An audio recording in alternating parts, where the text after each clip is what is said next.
Hey, welcome back to my channel. This is Pankaj and you are watching PMD English channel, जहां हम सीखते हैं English through Hindi. और आज की इस प्रोनाउन के चौथे वीडियो लेक्चर में हम सीखेंगे reflexive pronoun and emphatic pronoun. जी, reflexive pronoun and emphatic pronoun, ये दोनों प्रोनाउन को एक साथ में अध्ययन क्यों करना जरूरी है? चूंकि रिफ्लेक्सिव प्रोनाउन के अंतर्गत जो वर्ड रखे गए हैं, रिफ्लेक्सिव प्रोनाउन के अंतर्गत जो वर्ड रखे गए हैं वही वर्ड एम्फैटिक प्रोनाउन के अंतर्गत भी रखे गए हैं, जैसे कि आप अपने स्क्रीन पे देख रहे हैं। दोनों प्रोनाउन में बिल्कुल सेम वर्ड रखा गया है। तो ऐसे क्यों? तो यदि हम दोनों प्रोनाउन के साथ में अध्ययन करते हैं तो इनके बीच का डिफरेंस को हम पता लगा सकेंगे, क्योंकि इनके बीच में कन्फ्यूजन बनते हैं। तो बेहतरीन तरीका से समझने के लिए यदि हम दोनों प्रोनाउन के साथ में अध्ययन करते हैं तो इसके बीच हम डिफरेंस निकाल सकेंगे। मैं वापस कहना चाहूँ, इस वीडियो लेसन को 3 सेक्शन में डिवाइड किया गया है। सेक्शन फर्स्ट में हम सीखेंगे रिफ्लेक्सिव प्रोनाउंस क्या होते हैं और इन्हें किसी भी सेंटेंसेस में कैसे यूज करते हैं। सेकेंड सेक्शन में हम सीखेंगे एम्फैटिक प्रोनाउंस क्या होते हैं और इन्हें किसी भी सेंटेंसेस में कैसे यूज करते हैं। थर्ड सेक्शन में हम सीखेंगे reflexive pronoun and emphatic pronoun के बीच क्या अंतर है और इनके बीच जो सेंटेंस होता है रिफ्लेक्सिव प्रोनाउन में किस तरीके से होता है और उसका स्थान क्या होता है, एंड एम्फैटिक प्रोनाउन में किस तरीके का सेंटेंस होता है और उसका स्थान कहाँ होता है, यानी वह किसके साथ में रहता है, किसके बगल में रहता है। सो इसके बारे में हम डिफरेंस निकाल सकेंगे। Let's start. वीडियो शुरू करने से पहले मैं आपको बता दूं, यदि आप प्रोनाउन के पिछले वाले वीडियो लेक्चर से परिचित नहीं हैं तो आप उस वीडियो को ज़रूर देखें ताकि आज का ये वीडियो लेसन आपके लिए कुछ खास बन सके। उस वीडियो का लिंक हमने डिस्क्रिप्शन में दे रखा है। और आज का हमारा टॉपिक है reflexive pronoun and emphatic pronoun. इस वीडियो को 3 सेक्शन में डिवाइड किया गया है। फर्स्ट सेक्शन में हम लोग सीखेंगे रिफ्लेक्सिव प्रोनाउन क्या होते हैं, सेकेंड सेक्शन में सीखेंगे एम्फैटिक प्रोनाउन क्या होते हैं और थर्ड सेक्शन में सीखेंगे what is difference between reflexive pronoun and emphatic pronoun और इसे सेंटेंसेस में कैसे हम यूज करते हैं। सो आपकी स्क्रीन में पहला स्लाइड आप देख रहे हैं रिफ्लेक्सिव प्रोनाउन, यानी इसका नाम से ही रिफ्लेक्सिव प्रोनाउन, जैसे आप साइंस में रिफ्लेक्शन पढ़े होंगे, लाइट का रिफ्लेक्शन, यानी जब किसी टॉर्च से निकलने वाली प्रकाश किरणें किसी सतह पे टकराती है और वह पुनः वापस लौट जाती है तो उसे हम लाइट का रिफ्लेक्शन कहते हैं। वहाँ पे लाइट का रिफ्लेक्शन हुआ। लेकिन इंग्लिश में कैसे रिफ्लेक्शन होता है, एक वर्ड दूसरे वर्ड पे कैसे रिफ्लेक्ट करता है, कैसे रिफ्लेक्शन देता है, सो आइए समझते हैं। जैसे myself, yourself, himself, herself, itself, ourselves, yourselves and themselves are called reflexive pronoun when the action done by the subject turns back upon the subject। Reflexive pronoun के प्रयोग के बाद काम करने का असर खुद कर्ता पर ही पड़ता है। ये जिस भी सेंटेंस में यूज होते हैं वे अपना रिफ्लेक्शन सब्जेक्ट पर डालते हैं और वह सब्जेक्ट नाउन या प्रोनाउन कुछ भी हो सकते हैं। सेकेंड पॉइंट आप देख रहे हैं, इस प्रोनाउन में जितने भी वर्ड हैं इन सब का हिंदी अर्थ खुद को, स्वयं को, अपने आप को या खुद से, स्वयं से या अपने आप से होता है। तीसरा पॉइंट है इसका प्रयोग ऑब्जेक्ट के स्थान पर होता है, जैसे यानी हम कह सकते हैं वर्ब के बाद। किसी भी सेंटेंस का जनरल स्ट्रक्चर जो होता है subject plus verb plus object plus other word. उसी प्रकार जो रिफ्लेक्सिव प्रोनाउन का जो वर्ड है वह किसके स्थान पे आ सकते हैं, ऑब्जेक्ट के स्थान पे आ सकते हैं। ऑब्जेक्ट कहाँ पे आते हैं तो वर्ब के बाद। नेक्स्ट है, नेक्स्ट पॉइंट, इसका प्रयोग सब्जेक्ट के जैसे नहीं करते हैं। ये बहुत ही कॉमन चीज़ है जो कि बहुत लोग इसे यूज करते हैं। माई सेल्फ, मोहन, यानी सब्जेक्ट के जैसे। यह कहना ग्रामर की दृष्टि से गलत है। इसे सुनने में अच्छा लगे लेकिन यह ग्रामर की दृष्टि से गलत है। My self Mohan, my self Sohan, my self Sita, ये कहना गलत है। रिफ्लेक्सिव प्रोनाउन इस बात को नाजायज मानते हैं। अब एग्जाम्पल जैसे आप देख रहे हैं, आई हर्ट माई सेल्फ, मैंने खुद को चोट पहुंचाई। तो आप इस हिंदी सेंटेंस में आप देखिए, जो खुद को है तो चोट पहुंचाई यानी खुद को, तो खुद को का मीन्स कौन हुआ, मैं, यानी खुद यानी कि मैं। तो माई सेल्फ यहाँ पर जो है रिफ्लेक्सिव प्रोनाउन है और यह अपना रिफ्लेक्शन सब्जेक्ट पर ही डाल रहा है, यानी मैंने खुद को चोट पहुंचाई। खुद को मीन्स कौन, यानी आई, यानी कि मैंने। सेकेंड आप देखिए, ही ruined himself, उसने अपने आप को बर्बाद किया। इस वर्ड में हिमसेल्फ क्या है, रिफ्लेक्सिव प्रोनाउन है और ये अपना रिफ्लेक्शन सब्जेक्ट पर डाल रहे हैं। कैसे, अपने आप को, अपने आप को यानी कि उसने, यानी अपना रिफ्लेक्शन सब्जेक्ट पर डाल रहे हैं। एक नोट लिखा हुआ है, इसके जैसे एम्फेटिक प्रोनाउंस भी होते हैं लेकिन दोनों के प्रयोग में अंतर होता है। तो इट्स नोट्स को आप ध्यान में रखेंगे, यानी सेम ये जो वर्ड है सेम इसी वर्ड को एम्फेटिक प्रोनाउन के अंतर्गत भी रखा गया है, लेकिन दोनों के यूज में बहुत ज़्यादा डिफरेंस है जो हम थर्ड सेक्शन में सीखेंगे इसके बारे में। सो नेक्स्ट स्लाइड है आपके स्क्रीन पे, आप देख रहे हैं यहाँ पे, जैसे ये जो प्रोनाउन के अंतर्गत जितने सारे वर्ड हैं, ये वर्ड कहाँ से लिए गए हैं, ये वर्ड पर्सनल प्रोनाउन के कंपाउंड वर्ड हैं, यानी पहले की ग्रामर में इन्हें कंपाउंड प्रोनाउन भी कहा जाता था। यानी ये पर्सनल प्रोनाउन से ही बने हैं। कैसे, जिसे आप first person, second person, third person, जैसे कि जब हम पर्सनल प्रोनाउन के बारे में डिटेल्स बता रहे थे तो वहाँ पर हमने इसके बारे में डिटेल्स बताया था। तो यहाँ पर आप समझेंगे फर्स्ट पर्सन यानी कि आई हो गए, यानी कि फिर इसके अंतर्गत यानी आई से जो कंपाउंड वर्ड जो निकला है माई सेल्फ, और इसी प्रकार सेकेंड पर्सन में जो सिंगुलर में है यू है, योर सेल्फ। थर्ड पर्सन में जो सिंगुलर है ही, सी, इट, यानी हिम सेल्फ, हर सेल्फ और इट सेल्फ। और जैसे कि आप यहाँ प्लूरल में देख रहे हैं, वी का आवर सेल्फ्स, यू का योर सेल्फ्स, दे का देम सेल्फ्स। तो आप यहाँ पे एक बात ध्यान से देखिए, जैसे यहाँ पर जो सिंगुलर के साथ जो है यहाँ पे सेल्फ लगाया गया है और प्लूरल के साथ सेल्फ्स लगाया गया है, SELVE सेल्फ्स, और सिंगुलर के साथ सेल्फ लगाया गया है। तो आप यहाँ इसे पॉइंट आउट कीजिएगा कि सिंगुलर के साथ सेल्फ लगता है और प्लूरल के साथ सेल्फ्स लगता है। तो हम कह सकते हैं कि जो रिफ्लेक्सिव प्रोनाउन है यह पर्सनल प्रोनाउन के कंपाउंड वर्ड है, यानी कंपाउंड प्रोनाउन है, यह उसी से बनाए गए हैं। नेक्स्ट स्लाइड है आपके स्क्रीन पर, ये जो स्लाइड आप देख रहे हैं इसे याद रखें, ज़्यादा बेहतर होगा जब आप सेंटेंस क्रिएट करेंगे तो जो सब्जेक्ट रहेगा उसी के अनुसार रिफ्लेक्सिव प्रोनाउन भी लिखे जाएंगे। सपोज दैट सब्जेक्ट आई है तो वहाँ पे रिफ्लेक्सिव प्रोनाउन माई सेल्फ आएगा, ही है तो वहाँ पे रिफ्लेक्सिव प्रोनाउन हिम सेल्फ आएगा, etc। जो आप अगला स्लाइड देख रहे हैं, कुछ इंग्लिश के वर्ब लिए गए हैं जिनके बाद रिफ्लेक्सिव प्रोनाउन का आना बहुत ज़रूरी है। ऐसे साधारण ग्रामर में लिखे हुए मिलते हैं, इस वर्ड के बाद रिफ्लेक्सिव प्रोनाउन का यूज करते हैं, लेकिन क्यों करते हैं, ये जो वर्ड रखे गए हैं इसके अंतर्गत इसके बाद रिफ्लेक्सिव प्रोनाउन का आना बेहद नेसेसरी होता है, लेकिन क्यों, तो आइए इसे 3-4 एग्जाम्पल के माध्यम से समझने का प्रयास करते हैं। आपके स्क्रीन पे एग्जाम्पल है, जैसे आई इंजॉयड इन द पार्टी। तो आप इस सेंटेंस में कुछ त्रुटि देख पा रहे हैं, यस यह सेंटेंस में त्रुटि है। इंजॉयड वर्ड के बाद रिफ्लेक्सिव प्रोनाउन आता है, जैसे कि आप पिछले स्लाइड में जान चुके हैं जो हमने वर्ड बताया था। तो यह सेंटेंस स्पीकिंग में यूज किया जाता है, लेकिन यह ग्रामर की दृष्टि से गलत है। इसे सही कैसे करेंगे हम, सेकेंड सेंटेंस में आप देखेंगे, I enjoyed myself in the party. अब यहाँ पे इंजॉयड वर्ड के बाद माई सेल्फ लगा दिए, यानी सब्जेक्ट के अनुसार।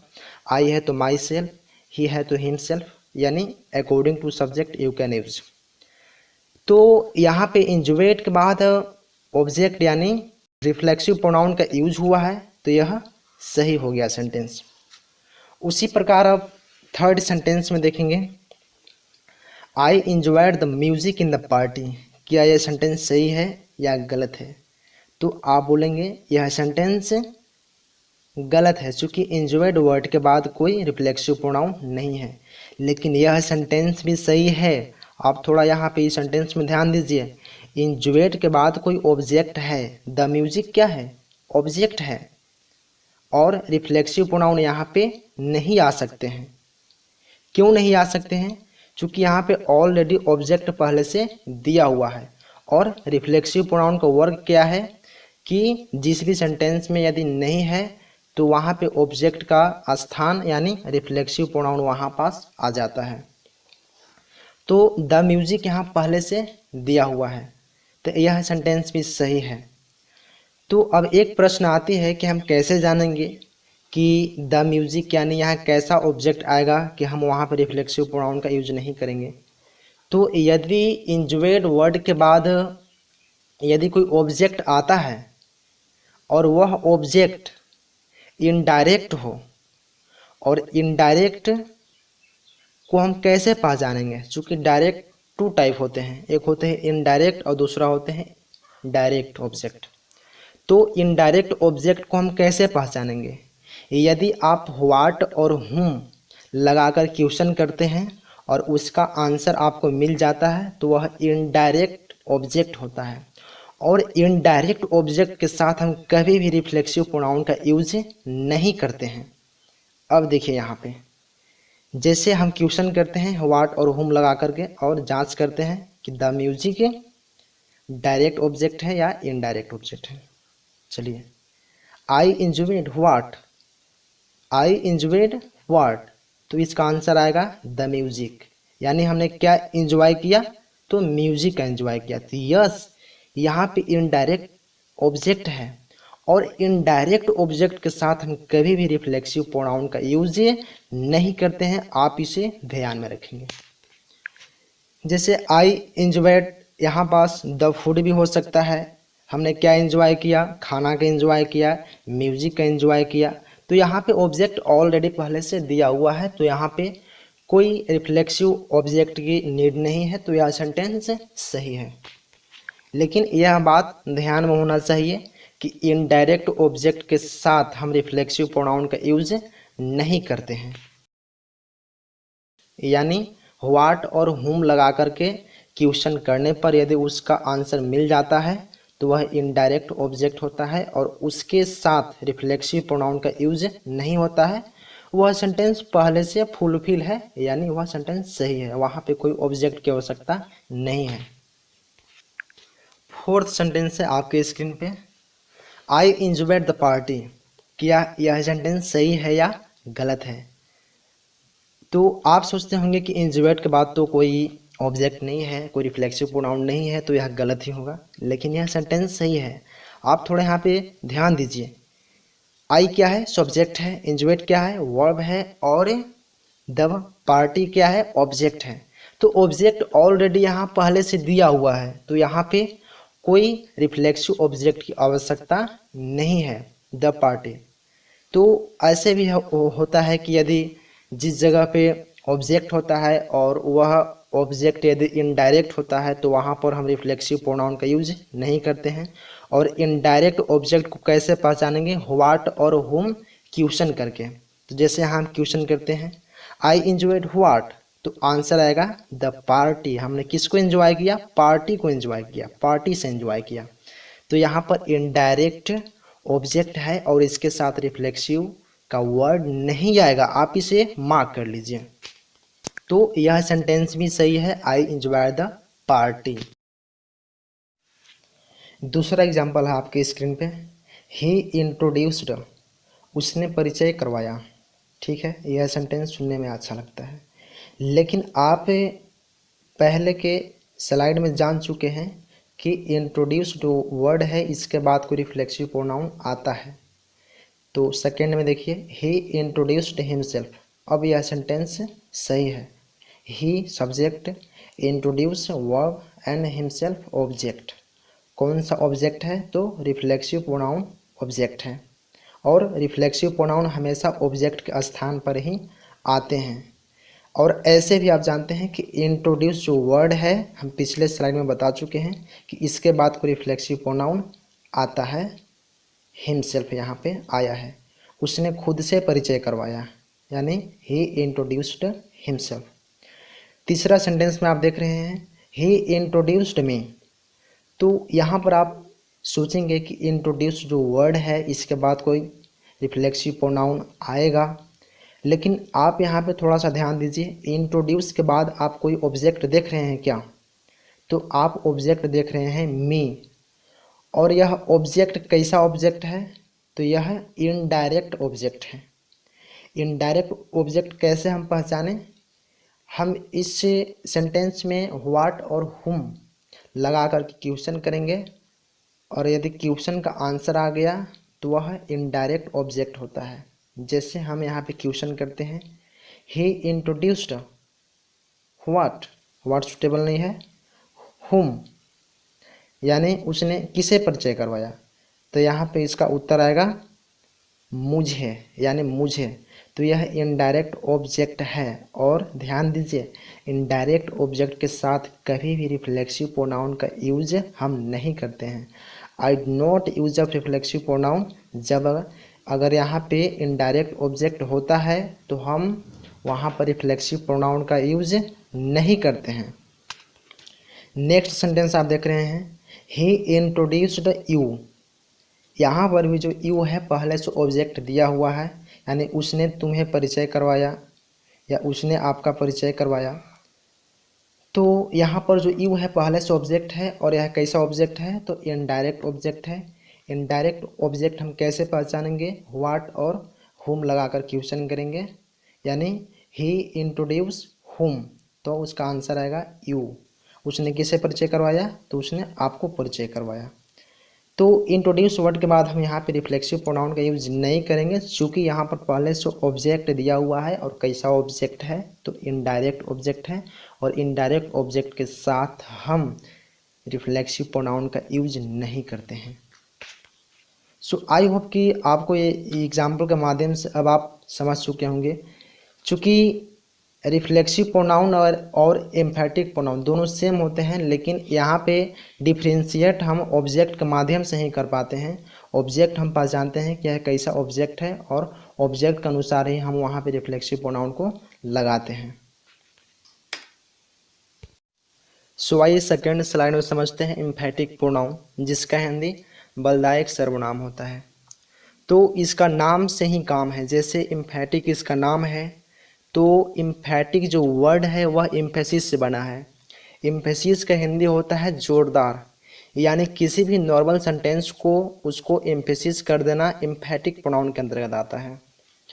जैसे myself, yourself, himself, herself, itself, ourself, yourself and themselves are called emphatic pronoun. थोड़ा जज कीजिएगा, यही सेम वर्ड रिफ्लेक्सिव प्रोनाउन के अंतर्गत थे, और यही सेम वर्ड यहाँ एम्फेटिक प्रोनाउन के अंतर्गत है। लेकिन एम्फेटिक प्रोनाउन में इस वर्ड का कुछ अलग मतलब होता है। जैसे यह किसी भी सेंटेंस को थोड़ा जोरदार बनाने का काम करता है। कुछ पॉइंट्स लिखे हुए हैं, आइए इसे पढ़ते हैं। पहला पॉइंट है, इस प्रोनाउन का प्रयोग सब्जेक्ट या ऑब्जेक्ट को एम्फेसिस यानी जोरदार बनाने के लिए किया जाता है, यानी सब्जेक्ट या ऑब्जेक्ट को थोड़ा जोरदार करने के लिए किया जाता है। सेकंड है, इसके अंतर्गत जो शब्द रखे गए हैं उनका हिंदी अर्थ खुद को, स्वयं को, अपने आप को, या खुद से, या स्वयं से, या अपने आप से होता है। तीसरा पॉइंट है, इसका प्रयोग सब्जेक्ट या ऑब्जेक्ट के तुरंत बाद होता है। थोड़ा यहाँ पे जज कीजिएगा, रिफ्लेक्सिव प्रोनाउन में जो वहाँ पर यूज हो रहा था तो वर्ब के बाद, लेकिन एम्फेटिक प्रोनाउन में यहाँ पे सब्जेक्ट या ऑब्जेक्ट के तुरंत बाद होगा। एक बात मैं यहाँ बता दूँ, जैसे ऑब्जेक्ट जो होता है तो ऑब्जेक्ट टू टाइप का होता है। पहला इनडायरेक्ट ऑब्जेक्ट और दूसरा होता है डायरेक्ट ऑब्जेक्ट। तो यदि जिस भी सेंटेंस में इनडायरेक्ट ऑब्जेक्ट होता है उसके तुरंत बाद हम एम्फेटिक प्रोनाउन का यूज कर सकते हैं। सो इसे हम डिटेल्स में आगे देखेंगे। एग्जाम्पल के लिए जैसे I my self done so, मैंने खुद ऐसा किया, यानी यह एक नॉर्मल सेंटेंस को एम्फेसिस कर दिया गया। जैसे आई डन सो, मैंने ऐसा किया, लेकिन थोड़ा यहाँ पे एम्फेटिक प्रोनाउन का यूज करके इस सेंटेंस को थोड़ा एम्फेसिस कर दिया गया, यानी कि आई माई सेल्फ डन सो, मैंने खुद ऐसा किया, मैंने खुद ऐसा किया। सेकेंड एग्जाम्पल आपकी स्क्रीन पे, सी हर सेल्फ लाइक्ड, अगर हम हर सेल्फ को हटा देते हैं, सी लाइक्ड, उसने पसंद किया, और थोड़ा इसे लगाते हैं सी हर सेल्फ लाइक्ड, उसने स्वयं पसंद किया। थोड़ा ये सेंटेंस जोरदार बन गया, नॉर्मल से थोड़ा एम्फेसिस टाइप बन गया। और एक यहाँ पे नोट है जो कि आप देख रहे हैं, दिखावे में बिल्कुल रिफ्लेक्सिव प्रोनाउन के जैसे लगते हैं, लेकिन दोनों के प्रयोग में अंतर है। सो हम थर्ड स्लाइड में इसका कुछ अंतर हम लोग करेंगे अच्छे प्रकार से समझने के लिए। और एक बात मैं यहाँ पे और बता देना चाहूँ, यदि एम्फेटिक प्रोनाउन से यदि एम्फेटिक वर्ड को हटा दिया जाता है, जैसे माई सेल्फ को, तो वह सेंटेंस गलत नहीं होता है, वह सेंटेंस सही रहता है, बशर्ते नॉर्मल हो जाता है। लेकिन रिफ्लेक्सिव प्रोनाउन जितने सारे वर्ड उसके अंतर्गत हम बताए थे, यदि उस वर्ड के बाद यदि आप रिफ्लेक्सिव प्रोनाउन का यूज नहीं करते हैं तो वह सेंटेंस गलत हो जाता है। और एम्फेटिक प्रोनाउन में गलत नहीं होता है, या हटा दीजिए नॉर्मल हो जाएगा और लगा दीजिए एम्फेसिस हो जाएगा। सोच लिए अगला स्लाइड देखते हैं, कुछ एग्जाम्पल है। जैसे आपके स्क्रीन पे सिंपल सेंटेंस और एम्फेटिक प्रोनाउन वाले सेंटेंस, जैसे ही cam here, simple sentence he cam here, and थोड़ा इसे एम्फेसाइज करके बोलते हैं ही हिमसेल्फ कैम हियर। तो सिंपल सेंटेंस जैसे ही कैम हियर है ना, तो ये थोड़ा सिंपल है, लेकिन इसे थोड़ा और हम जोरदार बना के बोलना चाहें, जैसे ही कैम हियर, वह यहाँ आया, ठीक है। और ही हिमसेल्फ कैम हियर, यानी इसका हिंदी वह यहाँ खुद आया, वह यहाँ खुद आया। थोड़ा ये सेंटेंस एम्फेसिस हो गया, जोरदार बन गया, यानी कि बेहतरीन बन गया। उसी प्रकार सेकंड आप देख रहे हैं, सुहानी कैन राइट लेटर, सुहानी पत्र लिख सकती है, लेकिन थोड़ा इस सेंटेंस को हम एम्फेसिस कर लेते हैं। कैसे? Suhani herself can write letter. एक बात यहाँ पे ध्यान दीजिएगा, जैसे यहाँ पे सुहानी क्या है, नेम है, तो जहाँ पे क्लियर नहीं होता है जेंडर, हम वहाँ पे देखते हैं कि यह मेल है या फीमेल, यानी कि सी मिस होता है वह जहाँ पर उसके लिए हर सेल्फ आता है। तो यहाँ सी यानी कि सुहानी है, यह किसी लड़की का नाम है, तो इसके लिए हर सेल्फ यहाँ पे आएगा। Suhani herself can write letter, तो कहने का मतलब कि सुहानी खुद से पत्र लिख सकती है। थोड़ा ये सेंटेंस एम्फेसिस हो गया, जोरदार बन गया। उसी प्रकार देखिए,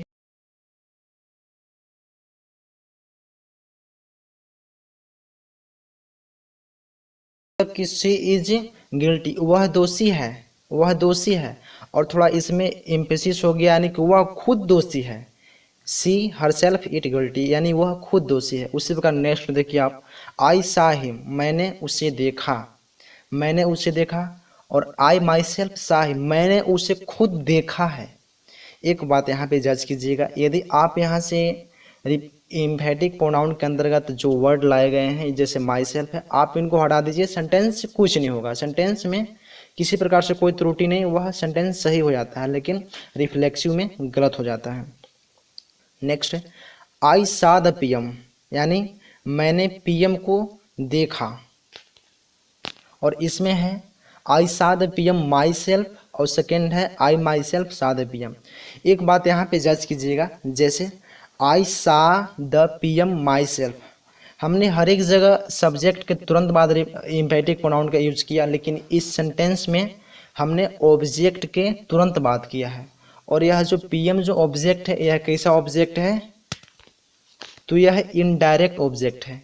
इनडायरेक्ट ऑब्जेक्ट हम कैसे पहचाने, यदि आप किसी भी सेंटेंस में व्हाट और हुम लगा करके क्वेश्चन कीजिए, उसका आंसर आ जाता है, तो वह इनडायरेक्ट ऑब्जेक्ट होता है, और वहाँ पे आप यूज कर सकते हैं ऑब्जेक्ट के बाद एम्फेटिक प्रोनाउन का।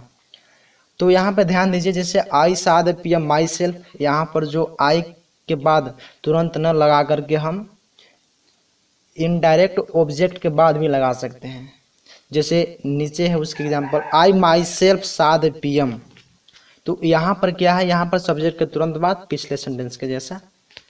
सो आई होप कि अब आप एम्फेटिक प्रोनाउन के बारे में बेहतरीन तरीक़ा से समझ गए होंगे। आइए थर्ड स्लाइड में जानते हैं difference between reflexive pronoun and emphatic pronoun. इनके बीच क्या कुछ डिफरेंस है, कुछ देखते हैं। पहला आप देख रहे हैं, जो वर्ड रिफ्लेक्सिव प्रोनाउन में है वही वर्ड एम्फेटिक प्रोनाउन में है, जो कि हम फर्स्ट से ही कहते आ रहे हैं। तो सेकेंड में आप देखिए, ये ऑब्जेक्ट की कमी को पूरा करता है, अर्थात ऑब्जेक्ट होने का कार्य करता है।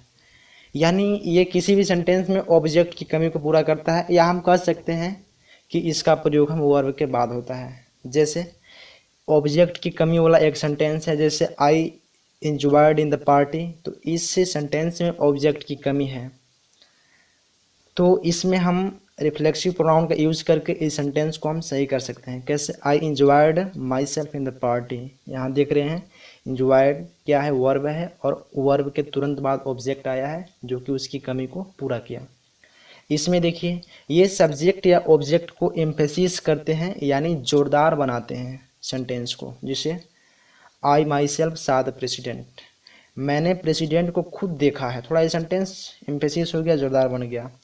You your self can do it, तुम इसे खुद कर सकते हो, तुम इसे खुद कर सकते हो, ये थोड़ा सेंटेंस एम्फेसिस हो गया, जोरदार बन गया। थर्ड आप देखिए, यदि सेंटेंसेस से रिफ्लेक्सिव प्रोनाउन को हटा दिया जाता है, जज कीजिएगा, यदि किसी सेंटेंस से रिफ्लेक्सिव प्रोनाउन को हटा दिया जाता है तो वह सेंटेंस गलत हो जाता है, जिससे कि आप एग्जाम्पल में यहाँ देख सकते हैं।